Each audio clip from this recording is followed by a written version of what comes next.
Hello everyone, welcome back to the dungeon. If you didn't know already, this is the new video setup. I still don't really have anything to fill the background, but that's okay. This is still a work in progress. Here is a little suggestion from this user right here, Superamek.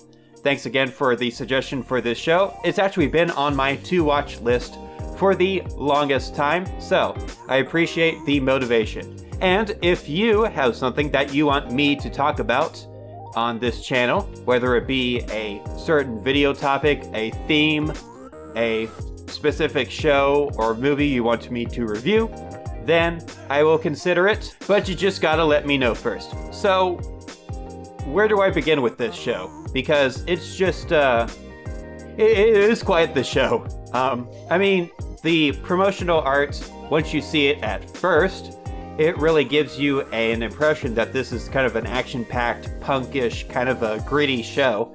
And that's definitely what this is. It's not what I expected in the first place, but I didn't know what to expect in the first place really at all. So, let's just talk about Dorohedoro. Is it actually furry? Because there is a lizard man in the promotional art. There is a lizard man, but are there more lizard mans? Or is it just the one lizard man? So we can find that out and more here on How Furry Is It?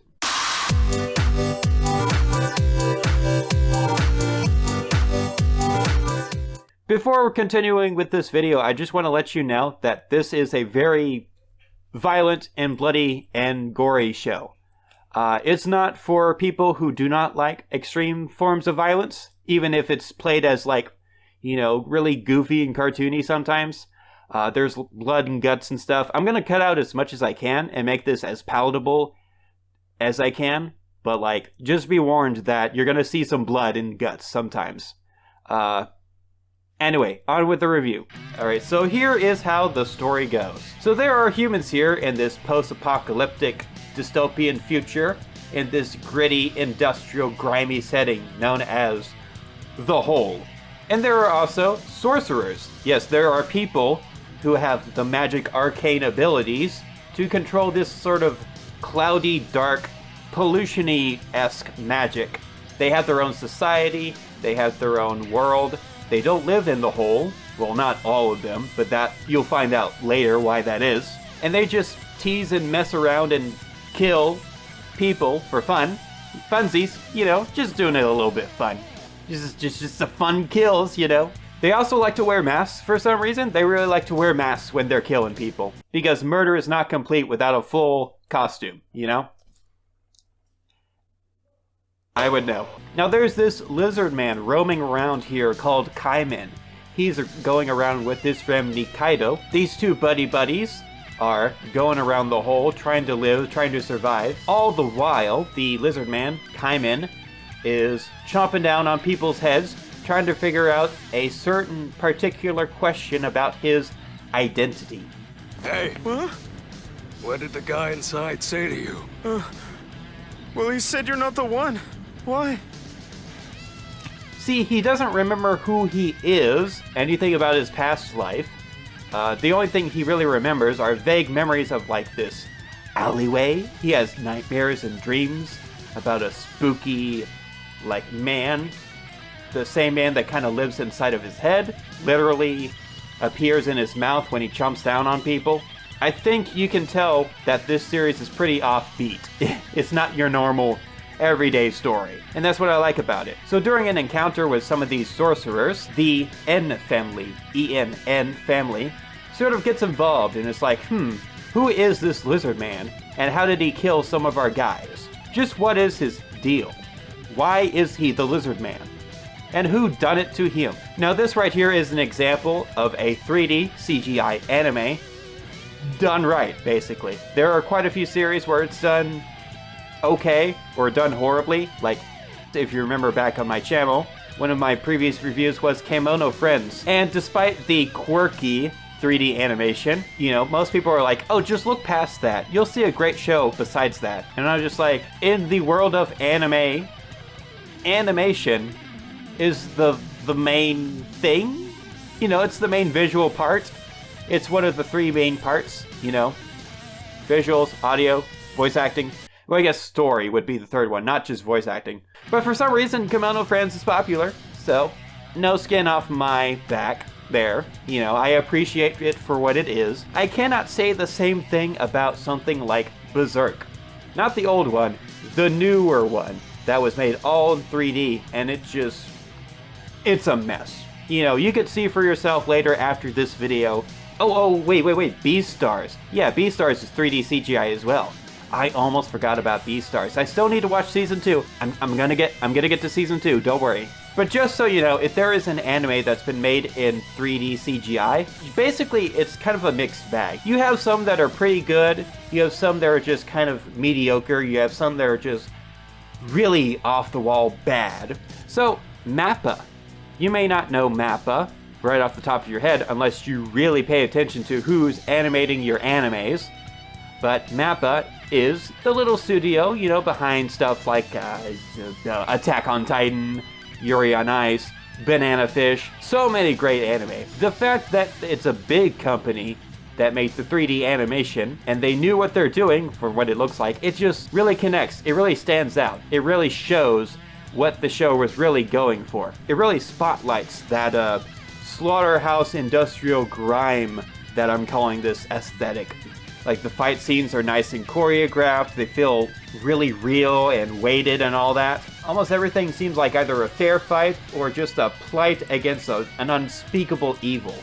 And that sort of challenge that each character goes through, it's like, you know, it really adds to the story as well. What is also really great are the voice acting talent pool that is present in this anime. So Netflix got together a good pool of actors. They got Alex Lee, you may know him as Dorito Boy from Demon Slayer. He was also this thing from the FNAF series. Any of you FNAF fans that are still watching my channel, if you know what this thing is, then yeah, he was this thing. But you also have plenty of veteran actors as well. Jeremy Lee is featured as Noi. You have Johnny Young Bosch as 13, Griffin Burns as Kazukabe, and we also have our good friend Sean Chipluck as Shin. Sean Chipluck being the big blue bird from the Breath of the Wilds. I wasn't sleeping. I was just resting my eyes. Noe, where's the trash bags I asked for? I did watch this anime in both Japanese and English, so while I'm not exactly familiar with the Japanese voice acting scene, I say they got a pretty good pull for both languages. They both really give that over-the-top, really in-your-face, punkish sort of attitude. There is like never a dull moment in this show, and they need the actors to really pull that off, especially with characters as wacky and zany as these that you see. Nikaido, take a look at those monks. Their feet. They won't be able to run away if they were wearing kimonos and sandals. Hey guys, do you want to try using these? What are they? They're poison dumplings. One bite of these puppies and it's good night forever. The shops are going to close soon. Let's go take a look. Well, hurry up or these dumplings will spoil! The music is also really, really good. I'm not familiar with the group that they got to do the opening and ending themes. They're called No Name, spelled like this, you know, because they're edgy. But they do a really, really good job doing like industrial sounding electronica and like dancey tunes and groovy beats and stuff. The ending thing known as like, let me pull it up on Spotify, hold on. Some of these songs are on Spotify and I've been jamming to them lately. One of them is Night Surfing, yes, I got that right. Here it is for your listening pleasure.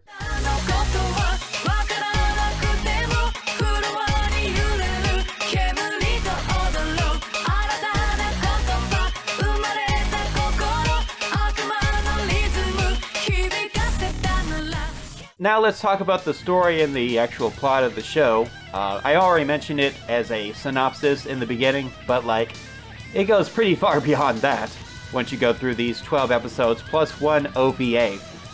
The 13th episode, officially on Netflix, is just a series of short animation clips. Actually, I think it is in 2D, if I remember it right. Somewhere between fully animated and animatic, of like just little side stories that add to the actual world building of the show. which I think is always neat. You know, it's fan service done right, so a plus to that. You know, you get to find out how characters met each other, how they got started in their certain profession. Always a nice touch, you know? I appreciate this stuff. Is that you, Fujita? Noe. So you still enter through the door on the left? Yeah, unfortunately I do. Well then, good luck to you. Thanks. Welcome. Must be nice entering through that door. Yeah, of course it's nice. But the story that this show tells is kind of it's kind of hard to follow at first, but I believe that the aesthetic and the fight scenes and action really draw you in. While there is only one season so far, I really do hope that there is more down the line, just because there's a ton that they could pull from the comics, you know? I don't know if I mentioned this so far. Yes, it is based on a comic. The comic actually came out back in 2000, and it's been going on until like 2018, so they have a lot of material to work with. And I really hope they bring all of that amazing stuff into the anime. Because so far, there's been good world building without going too heavy into it. You know, you need to give yourself some room for, like, action scenes and character moments. I guess this is the part where I go into slight spoilers. I don't know if I want to spoil too much about the show. I feel like it's better if you watch it for yourself rather than just me talking about it. Just because, like, if you hear me say some of this stuff and you're just like, no, that's not real. That's not actually what happens. Yeah, that's what happens in the show. But, like, you're not gonna believe me. So, you're just gonna have to watch it for yourself. Just the fact that it's a zany show. I will mention the main chemistry between the two main characters. So, Kaiman and Nikaido, they do eventually find some sort of romantic chemistry, or like, it's hinted at. There's some sort of driving force behind there. It's subtle. It's like, there are characters like, you know, hey, who's your girlfriend? And then the guy's like, that's not my girlfriend. Hey, Kaiman? I came to deliver this. Here. I promised, didn't I? I keep my promises, especially to friends. Thank you. Can I have some gyoza? Yeah. And I feel like they might ship them together later. Who's to say what will happen though? You know, that's about it, basically. So overall, I really do recommend watching this if you're more into like a gonzo, gritty, kind of a action-packed show with plenty of violence and gore. But now comes the important question, just how furry is Dorohedoro? And you might be disappointed once you hear what I'm about to say, but before you get to there, I do want to spotlight my podcast that I am doing with a friend of mine here in Taiwan. So, Fox and Burger Podcast. We take furries from around the whole eastern and southeastern side of this continent, of this side of the world.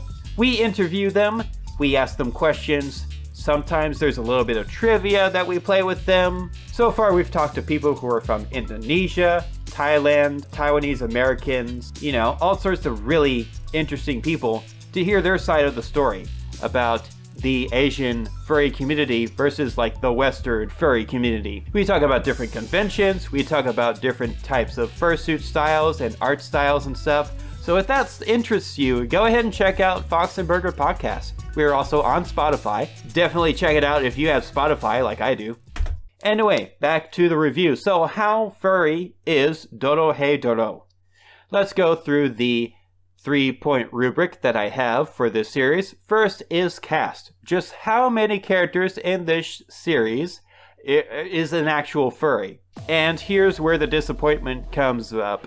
Kaiman is frankly the only furry of note in this series. And any other anthropomorphic characters, or the ones that even look remotely like anthro characters, are brief, they're in the background, or it's just like a mask they wear. There are plenty of sorcerers and stuff that wear like masks that look like animal creatures. I mean, there's one who's like a flamboyant fashion designer dude who has like a bird mask. Is that a reference to Birdcage?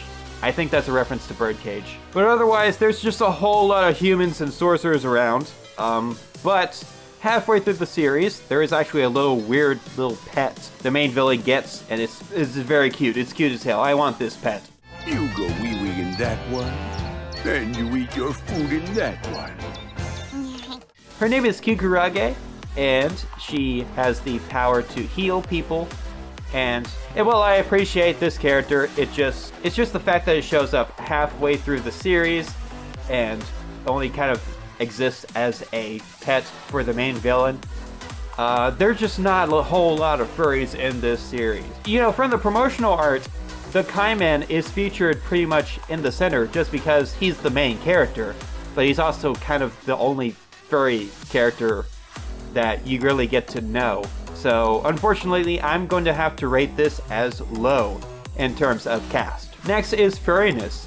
Just how furry are these actual furry characters? What are their anthropomorphic qualities? You know, outside of the head being the only real physical anthropomorphic feature, there are some personality traits and quirks that sort of differentiate Kaiman from the other humans. I don't know if that's his past personality per se. That will come later once we figure out who this guy is and why he is the way he is and who turned him that way. I mean, he's more aggressive and like in your face and like super passionate about stuff. His emotional filter is just broken, you know? When he has an emotion, he really shows it. And I guess there's like an animalistic side of like, you know, animals are much more expressive of their emotions rather than like people can be. Because of course they can't really talk. So they gotta be more physical and upfront with how they're feeling, you know? And it does make him a good, interesting character to follow around in this series, but like, most of the time he's trying to hide the fact that he is a lizard man. And you know, the pet, the pink thing, Kikurage, is a pet. It's just, that's what it is. It's just a little pet animal. And it doesn't really add much to the story outside of being a cute animal. You know, he's just a cute little wibbly woo woo woo woo. I kind of wish there was more like scales and tails and claws on Kaiman. I wish there were more fully anthropomorphic characters, because this is like a really big and gritty and dystopian future with like magic in it. You know, I want to see more crazy stuff. I want to see more anthropomorphic stuff. But like, there's just not a whole lot here in terms of cast and in terms of furriness. So, medium low in terms of furriness, unfortunately. But finally, we have relevancy. Just how relevant are the anthropomorphic features of the furry characters to the plot and the story? I mean, obviously the driving force of the story is, how did Kaiman become Kaiman? Who turned him into the Kaiman? And why did they specifically choose a Kaiman in particular? Again, this is only one season out of a possible however many seasons can fit within 23 volumes of comics. I'm assuming there could be more relevancy of his furry nature to the actual story and plot of this anime, but the thing is, it doesn't really have much to do with being a Kaiman alligator thing. I mean, he is othered. He is treated differently, I guess sometimes because of his head. Like, people are gonna ask questions. He's not like discriminated against. Everyone's just kind of okay with him because, I mean, look around you. There are sorcerers giving around black pollution magic and just doing whatever the hell they want. So it's just like, okay, you're a lizard guy, whatever, cool. And with that in mind, why aren't there more furries? Like, basically, it's mostly just masks. Everyone has like a crazy looking head mask thing. I just kind of wish there were more full body things that are just more crazy. But you know, the whole thing is the mask. The mask, the head, is the main focus of the differentiating and the personality. This could change depending on how the story unfolds based on the comics and all that. While I can speculate, and while I can hope for more, all I have right now is just what served me on this plate Netflix has given to me. I mean, what is a Kaiman lizard really? You know, it's a gator. It likes to eat things, so I guess chomping and eating on things is part of his character now. Well, it's part of how he gets to figure out the mystery behind his, like, transformation. Oh, well, I guess transformation is kind of a furry thing. Maybe. I'm really stretching it here if you can't tell.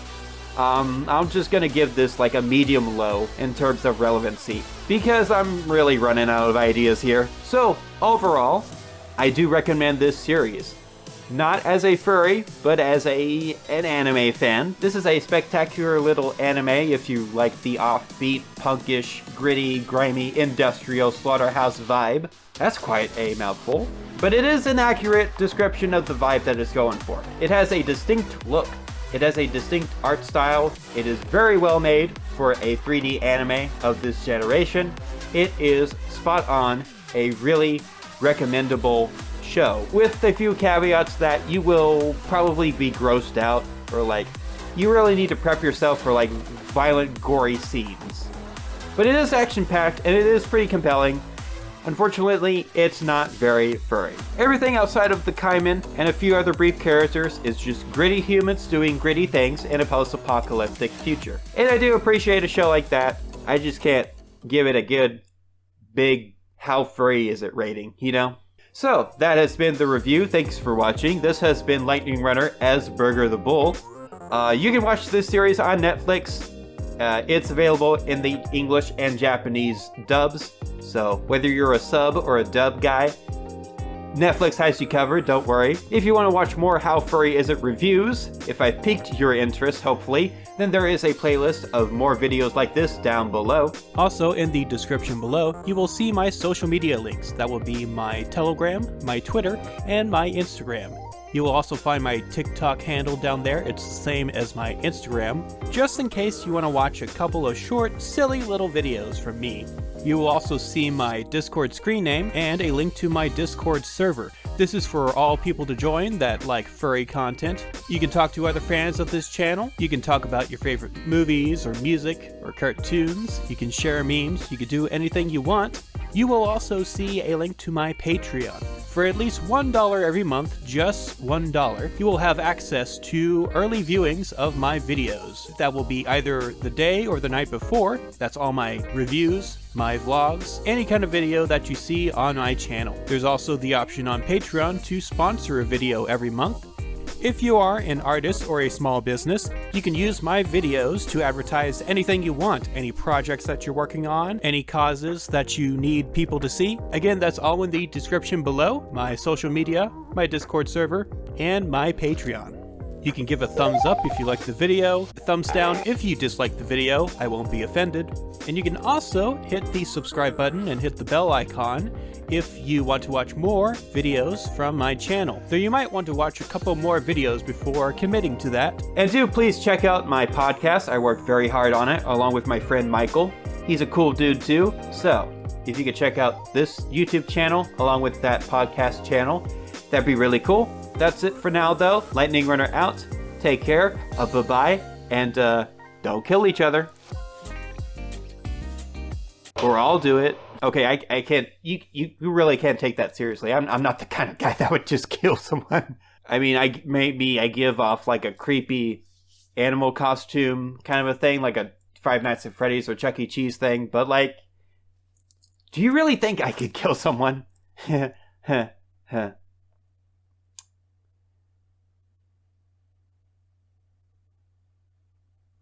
Bye.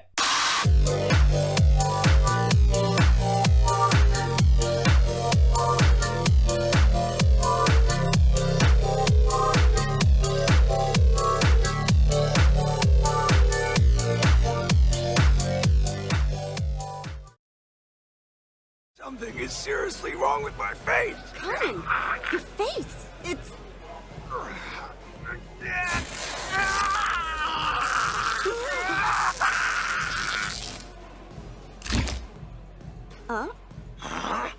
Oh, well look at that, I shed. No wonder my face was itchy.